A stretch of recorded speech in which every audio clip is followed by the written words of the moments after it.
Hola, mi nombre es Ortiz Ángeles, estudiante de tercer año de enfermería del Instituto Superior D80 Cruz Roja Argentina, filial Concord. En esta ocasión desarrollaré lo que es la comunicación científica. Pero antes de desarrollar la misma, haremos un breve repaso de lo que es comunicación. El término comunicación procede del latín comunicare, que significa hacer al otro partícipe de lo que uno tiene. La comunicación, como valor social, es la base de la autoafirmación personal y grupal, ya que a través de ella intercambiamos opiniones y sentimientos con otras personas. Aprender a comunicarse es fundamental para el desarrollo de nuestra personalidad. Es por eso que, ante todo, una conversación debe estar rodeada de sinceridad y honestidad. También es importante recordar que la transmisión de la información entre dos personas o más se establece si las mismas pertenecen a la misma comunidad lingüística.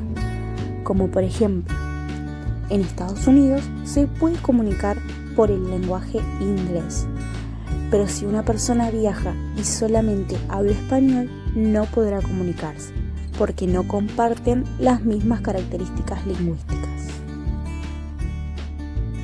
En la comunicación se pueden utilizar los códigos o características lingüísticas, como por ejemplo oral y escrito, y los no lingüísticos visual, auditivo y gestuales, siempre que los interactuantes conozcan su significado. Observemos algunos ejemplos.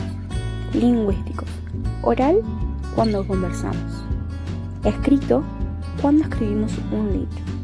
Mientras que los no lingüísticos: visual, para captar el mensaje, el receptor debe ver una señal que el emisor le envía. Auditivo es la señal universal que no incluye palabras ni elementos visuales. Y gestuales, el emisor hace gestos para transmitir el mensaje.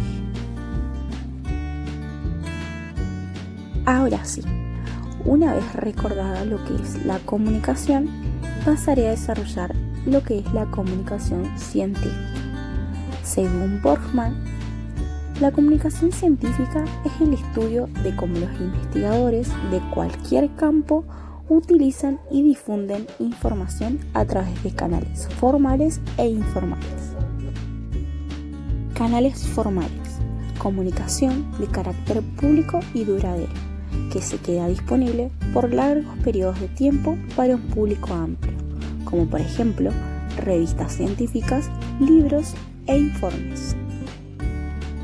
En cambio, los canales informales son formas efímeras de comunicación, porque se quedan a disposición de un público limitado y por poco tiempo, como por ejemplo conversaciones e encuentros científicos. Esta produce poca difusión de información, aunque no por eso deja de ser útil. Es por eso que la comunicación formal es una vía básica que la ciencia utiliza para producir y diseminar información a través de cauces preestablecidos. Factores que intervienen en el proceso de comunicación científica. Para que pueda establecerse comunicación, es preciso que influyan los siguientes factores. Podemos observar la imagen. El emisor, fuente que emite el mensaje, puede ser un individuo, un grupo o una institución. Es un elemento activo, debe tener credibilidad para el receptor, debe emitir algo que el receptor necesita. La información debe ser real, precisa, útil, relevante y completa. Debe usar un método de estudio correcto y un lenguaje científico. La elaboración de la información a emitir precisa un excesivo tiempo. Se debe evitar la redundancia, material superfluo en un mensaje que puede ser emitido sin pérdida de significado. Observemos el receptor. Es el destinatario, persona o grupo de personas que recibe el mensaje. Debe hacer un uso correcto de la información. Debe entender el contenido porque conoce el lenguaje. Tiene una urgencia de obtener información elaborada. La diversidad de opinión del emisor le crea confusión. El mensaje, la información o el conjunto de informaciones que se transmite, debe mantenerse intacto en el proceso. Debe haber contenido, es decir, nuevo conocimiento. Su forma debe ser conocida por el emisor y el receptor, es decir, debe ser inteligible. Su transmisión debe ser rápida y no debe ir aquejado de ruido. Canal de comunicación. Es la vía por la cual circulan los mensajes. Es el soporte. Puede ser sonoro, visual o escrito. El código es un conjunto de signos y de las reglas para combinarlos. El emisor da la idea que desea transmitir cierta forma que permita al destinatario percibirla. Y por último, vemos el contexto. Es la situación en que se transmite el mensaje y que contribuye esencialmente a comprender este. Debe ser adecuado para la comunicación para evitar que influya negativamente en el proceso. El documento. El concepto de documento es inseparable de la información. El documento es todo portador de información. Es un objeto que ofrece información, es responsable de la difusión del conocimiento humano de forma rápida y segura. Sospeña lo define como todo conocimiento fijado en un soporte material y que puede ser utilizado para su consulta. El mensaje convertido en documento está en continua transformación. Alimenta la creación de un autor, conocimiento, dando lugar a otra nueva información, que dará a su vez un nuevo documento, y así en una cadena, en la que el documento aparece siempre como semilla de nueva información. Para la documentación científica, un documento es válido cuando reúne las siguientes características. Originalidad. Ha de ser fruto de una investigación o estudio. Fiabilidad. Digno de crédito. Tanto sus autores como sus fuentes deben poderse conocer e identificar. Utilizable. Es precisa la posibilidad de ser utilizado y difundido. Ha de permitir un fácil acceso. La única excepción son los documentos confidenciales que tienen una utilización limitada. La documentación científica en la globalidad de la comunicación. Nos preguntamos, ¿cuál es el papel de la documentación en la globalidad de la comunicación? La documentación es una ciencia general que tiene por objeto el proceso de comunicación de las fuentes documentales para la obtención de nuevos conocimientos. Se puede afirmar que el hecho documental es ante todo comunicación. Todo el tratamiento de la información tiene como fin último facilitar al usuario el acceso a información que solicita, así como la documentación representa una actividad comprometida que pretende dar noticias de los documentos y convertirse en los cimientos de nuevos conocimientos. El proceso documental es un proceso informativo en el que se dan los elementos específicos y más propios: emisor, mensaje y receptor, aunque la relación de estos tres elementos se dan en un recorrido inverso, es decir, de emisión después de la recepción. Todas las tareas documentales de selección, conservación, análisis documental, recuperación y difusión están en función de lo que es el fin primordial de la documentación: informar. La documentación es información, potencia la información, informa acerca de la información y hace posible la comunicación. Al observar las imágenes podemos reflexionar que la información es un nuevo conocimiento, la comunicación, transmisión de esa información, son inseparables entre sí y lo son con respecto a la documentación, tratamiento de la información. La revista científica como uno de los principales canales de transmisión de conocimiento científico. El objetivo del trabajo científico es la publicación. A los científicos se les conoce y se les juzga por sus publicaciones.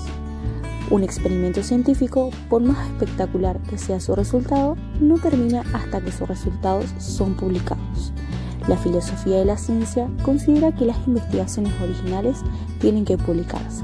Solo así pueden verificarse los nuevos conocimientos científicos. El investigador científico quizás sea uno entre todos los que desempeñan un oficio o profesión que está obligado a presentar un informe escrito de lo que hizo, por qué lo hizo, cómo lo hizo y qué aprendió al hacerlo. En cuanto al vehículo para transmitir estos conocimientos, las investigaciones se difundieron primero en forma de libro. El libro dejó de ser un vehículo eficaz al empezar a desarrollarse la ciencia. Cuando aparecía un libro, ya se habían producido muchos más descubrimientos e investigaciones. A partir del siglo XVII aparecen las cartas como vehículo de comunicación entre científicos. Naturalmente, cuando el número de científicos fue aumentando, se hizo necesario otro vehículo de comunicación entre ellos, donde surgieron los congresos, pero sobre todo fueron los artículos científicos publicados en revistas científicas, el canal, que todavía hoy es el principal medio de comunicación de información científica. Historia de los contenidos de las revistas científicas. Las primeras revistas científicas publicaban artículos que llamábamos descriptivos. De forma típica, un científico informaba: primero vi esto, luego vi aquello, o bien primero hice esto y luego hice aquello. A menudo, las observaciones guardaban un simple orden cronológico. Este estilo descriptivo resultaba apropiado para la clase de ciencia sobre la que se escribía. De hecho, este estilo directo de informar se emplea aún hoy en las revistas de base de cartas, los informes médicos y los levantamientos geológicos. Hacia la segunda mitad del siglo XIX se creó una estructura organizada del artículo científico llamada Introducción, Métodos, Resultados y Discusiones. Esto obligaba a que los estudios científicos fueran descritos con exquisito detalle y una parte separada explicando los métodos empleados para realizar el estudio. La lógica de introducción, métodos, resultados y discusión puede definirse mediante una serie de preguntas. ¿Qué cuestión o problema se estudió? Se expone en la introducción. ¿Cómo se estudió el problema? La respuesta está en los métodos. ¿Cuáles fueron los resultados o hallazgos? La respuesta está en los resultados. ¿Y qué significan los resultados? La respuesta está en la discusión. Las revistas científicas en la actualidad. Las revistas científicas, sean de papel o electrónica, siguen siendo en la actualidad el principal medio de difusión de los resultados de los investigadores. Las mismas cumplen diversas funciones.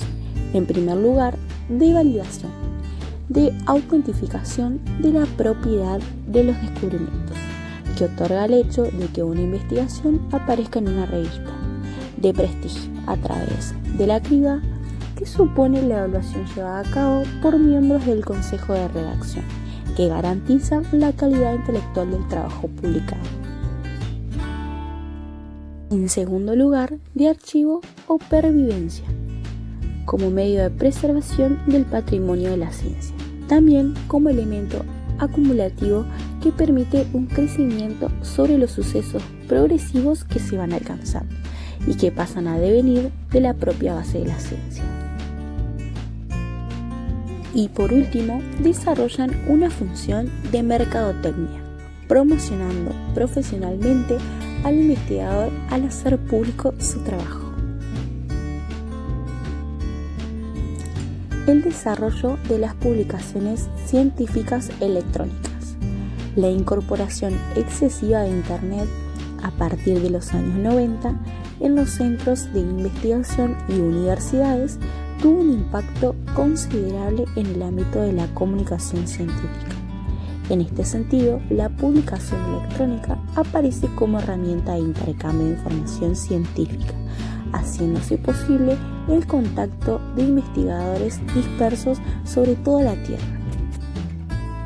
Las primeras publicaciones electrónicas se realizaron en base a proyectos de experimentación y cooperación, que englobaba universidades y editoriales. Se pueden identificar dos tipos de categorías diferentes de las publicaciones electrónicas: la edición online, que simplemente reproduce electrónicamente el contenido de una revista ya existente en el formato impreso, y por otro lado tenemos las revistas puramente electrónicas. Formas de comunicación científica. El investigador emplea diversos procedimientos para difundir sus conocimientos. Habitualmente recurre a la escritura para comunicar los resultados de su trabajo. En otras ocasiones, la expresión oral, que los hace con el mismo fin. Básicamente, en función de la forma de expresión dominante en la comunicación, podemos distinguir los distintos tipos y comunicaciones. Presentación escrita: artículo científico original, artículo de revisión, memoria de licenciatura o tesina, memoria de doctorado o tesis doctoral, etc. Presentaciones orales: conferencias, mesas redondas, coloquios, comunicaciones a congresos, entre otros. Escritos de tipo administrativos relacionados con la actividad científica: currículum, informe, memoria, instancia, solicitud y presentación. Las diferencias entre la mayoría de los trabajos de investigación residen fundamentalmente en el destinatario, en las limitaciones de espacio y tiempo para la exposición. Las exigencias de rigor y claridad son comunes en todos los trabajos. Para ir terminando, es importante saber que la ciencia siempre estará ligada de la comunicación, ya que uno de los elementos importantes que le dan trascendencia a la ciencia es precisamente compartir con las personas que integran la sociedad o el mundo los conocimientos que se generan. Queda en principios para cumplir fielmente con su cometido, es decir, que los avances científicos sean divulgados en el grupo social de manera organizada, lógica y accesible para todos. Muchas gracias.